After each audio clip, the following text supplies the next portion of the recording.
कि अच्छा मैं बहुत ज़्यादा चीखती थी, मैं लड़ती थी बहुत ज़्यादा आपी से, मैं उसको मार के भाग जाती थी, फिर वो मुझे मारने के लिए भागती थी और मुझे लग जाती थी या मैं उसको मार देती थी। फिर मैं बस पूरे घर में इधर-उधर नाचती रहती थी और मैं करती रहती थी हरकतें which were very annoying. I am really proud of that I was annoying an हाँ। Annoying kid. लेकिन वो उनको काफ़ी अजीब लगता था शुरू-शुरू में सुबह में। तो वो जब जा रहे होते थे ऑफिस के लिए तो रोज एक चमाट पड़ता था तो आई वाज लाइक ओके ठीक अच्छा। है। तो वो एक डेली डोज होता था कि आपको एक थप्पड़ खाना है अब्बू से, फिर आप सीधी हो जाएंगी और फिर उनका आपका दिन, उनका भी आगाज होगा दिन का, आपका भी आगाज होगा दिन का। बिल्कुल ऐसे ही होता था।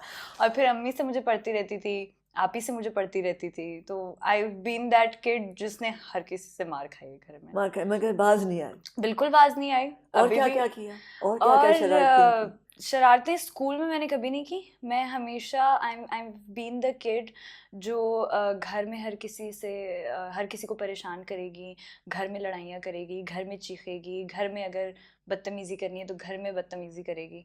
तो जो भी मेरी चीज़ें थीं वो सब शरारतें और सब मेरी ऊट पटांग हरकतें घर की हद तक थीं। स्कूल में बड़ी मैं तमीज़ से रहती थी। मैं अभी भी मुझे याद है, if I show you my pictures अपनी कभी ज़िंदगी में स्कूल की, जो कि मैं कभी भी अपने फ़ोन में नहीं रखती वरना हर कोई बोल देता है जल्दी से निकाल के दिखाओ, तो मैं बिल्कुल नहीं रखती। लेकिन मैं क्लिप लगाती थी और मैं हमेशा से I am telling this to all आपी, I am really sorry if you are seeing this, if you are gonna see this. तो मैं हमेशा से आपी से इस चीज़ में आगे रही हूँ कि मैं हमेशा से बचपन में खुद तैयार हुई हूँ। मुझे चोटी बांधना आती थी आप ही से पहले, मुझे शू लेसेस आप ही से पहले बांधना आते सो थे। टोटल कंपटीशन तो थी। तो आई वाज हर चीज़ में आगे, कि मैं खुद जूते पहन रही हूँ और हमेशा लेट कमर।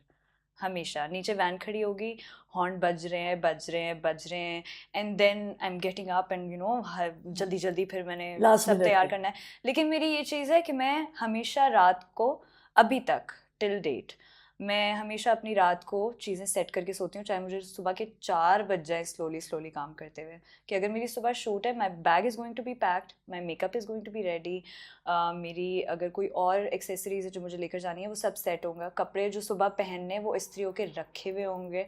तो मैं सब कुछ सेट करके सोती हूँ। फिर मैं बोलती हूँ कि यार सुबह में अगर अगर मुझे 3 घंटे बाद भी उठना है, and if I am sleepy and if I am late, I have everything set. तो वो मेरी बचपन से आदत थी कि मैं पूरी जो है ना टाइम लगाती थी 1 घंटा शू पॉलिश करने में, बिकॉज मुझे बड़ा मज़ा आता था उस रोलर से पॉलिश करने में। वो जो वाइट पॉलिश हाँ हाँ आती है हाँ। उससे मैं अपने वाइट जूते पॉलिश करती थी और मैं 1 घंटा लगाती थी, बिकॉज वाज लाइक यार कितना मज़ा आ रहा है, इसको और करो इसको। मुझे लगता था कि और मैं उस पर पॉलिश लगाऊंगी तो वो और सफ़ेद हो जाएंगे, हालांकि वो सिर्फ केक ही होता था और कुछ भी नहीं होता। जैसे आप बेस का करते हैं ना, कि आपको लगता है आप हाँ। और बेस लगाएंगे it's going to be pitch perfect और क्या स्किन बन जाएगी, वो सिर्फ केक ही होता रहता है। तो मैं वो करती थी अपने जूतों के साथ। So it was too a lot. तो गुड़िया खेली?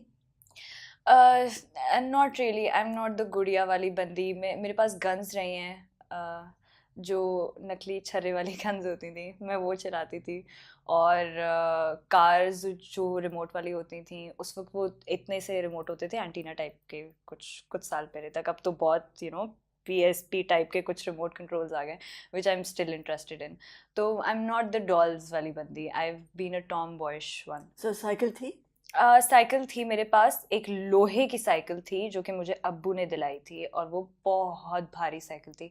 उसको चलाते, 3 पहियों वाली थी, उसको चलाते चलाते आपकी आधी सांस तो अटक ही जाती थी। उस वक्त तो इतनी जान भी नहीं होती थी, अब थोड़ी बहुत बन गई है।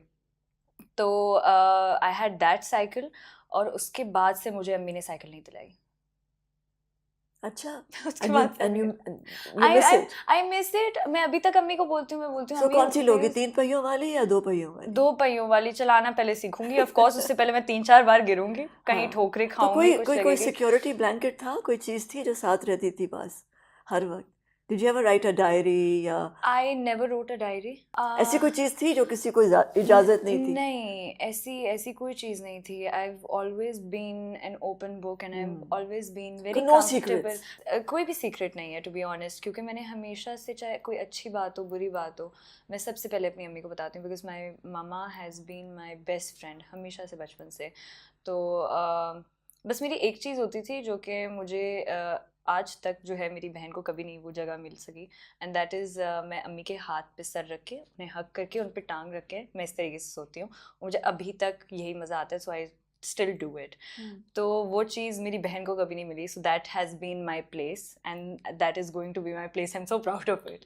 तो this is the only thing. उसके अलावा तो मैंने सब कुछ बताया, और मुझे कभी कोई इतना मसला नहीं हुआ, बिकॉज अम्मी ने और आपी ने ऑफ कोर्स, आपी वाज आल्सो ग्रोइंग, तो they have made me so comfortable, specially अम्मा। हमेशा इतना कंफर्टेबल रखा है हर चीज़ में कि चाहे कुछ अच्छा हो, चाहे कुछ बुरा हो, कुछ भी हो, हम अम्मी को अगर नहीं बताते हमारी सांसें रुक जाती हैं। जैसे अगर मेरी अम्मी से किसी बात पे बहस हो जाए और मुझे पता है कि अम्मी का मूड ठीक नहीं है, और मैं या तो अम्मी के साथ हूँ, या मैं कराची में ही कहीं बाहर हूँ, या मैं लाहौर में भी हूँ, या मैं कहीं भी हूँ, even if I am out of Pakistan somewhere, तो मुझे कोई काम नहीं किया जाता एंड आई गेट डिस्ट्रैक्टेड, क्योंकि मेरे बैक ऑफ द माइंड वो चल रहा होता है कि नहीं, मेरी अम्मी हैं और वो अभी परेशान है, और वो मुझे नहीं पता क्या सोच रही होंगी, और मैं यहाँ पे अपने काम कर रही हूँ, तो ये क्या हो रहा है। तो हमेशा हम अम्मी को हर चीज़ बताते हैं, इवन आप ही as well. So it's been too good. कैसे थे एज अ टीनेजर, जो वो जो बड़े मुश्किल वाला होता है ना, एडोलेसेंस का वक्त? आप ही या नो, me? यू Me, आप it कैसे recently थे? recently अभी गया, so I've been very naughty, and luckily alhamdulillah मैं उसी टाइम में इंडस्ट्री में भी आ गई, so I learnt a lot। और तो वो किस तरह आए थे? मैं इस स्कूल में या कॉलेज में आए थे? नहीं, आई वॉज इन टेंथ के लेट या मिड में आई अच्छा। स्टार्टेड डूइंग TVCs वगैरह, वो सारी चीज़ें। फिर मैंने अपना कॉलेज कंप्लीट किया काम के साथ ही, and then I took a gap कि यार अच्छा अब मैं फोकस कर लूँ, because of course I am from a family जहाँ पे अम्मी ने हमेशा बचपन से ही अच्छे स्कूल्स में भी पढ़ाया, अच्छी एजुकेशन, और इस चीज़ पे बहुत तो फोकस उन्होंने किया किस कि तरह किया ये सब? अम्मी ने, आफ्टर, हाँ, after your dad passed away? she worked, and she क्योंकि worked सिंगल day, पेरेंट होना single बहुत मुश्किल parent, she काम है। worked day and night, and I'm so proud to tell everyone that उस वक्त अम्मी के पास ऑफ कोर्स कोई डिग्री या कुछ ऐसी भी नहीं थी कि आप जाएं कहीं और डिग्री दिखाएं और आपको जॉब मिल जाएगी या कुछ हो जाएगा। तो अम्मी ने पार्लर का काम सीखा, and she worked at a salon, और उन्होंने आई थिंक 2-3 साल किया, and she work day and night, and I can not forget those days, क्योंकि मैं स्कूल से आती थी तो मुझे घर में खाना बना हुआ होता था, लेकिन मुझे रोटी चावल ख़ुद बनाने पड़ते थे, तो मैं पाकिस्तान के नक्शे जैसी कुछ रोटी बनाती थी। एंड देन आपी उस वक्त यूनिवर्सिटी में होती थी, शी वाज वर्किंग हार्ड अपनी एक लाइफ में, अपनी एक ज़िंदगी में बहुत ज़्यादा। अम्मी कर रही थी, I was doing the same thing in a different way, that completing my education as well and just trying to focus on what I love. तो लकीली अम्मी ने इजाज़त दी, ये बहुत बड़ी बात है, क्योंकि शुरू में जो इजाज़त देने वाला इंसान था वो मेरी बहन थी। तो शी वाज लाइक मैं घर में खड़ी हुई हूँ और एक नॉर्मल कॉन्वर्जेशन हो रही है, और मुझे नहीं पता कि शायद लोगों के घर में और शायद सीरियस कॉन्वर्जेशंस होती होंगी किसी लड़की के इंडस्ट्री में जाने के लिए। मेरे घर में तो बड़ी कैजुअल हुई थी कि मैं खड़ी हुई हूँ एंड आई एम लाइक आप ही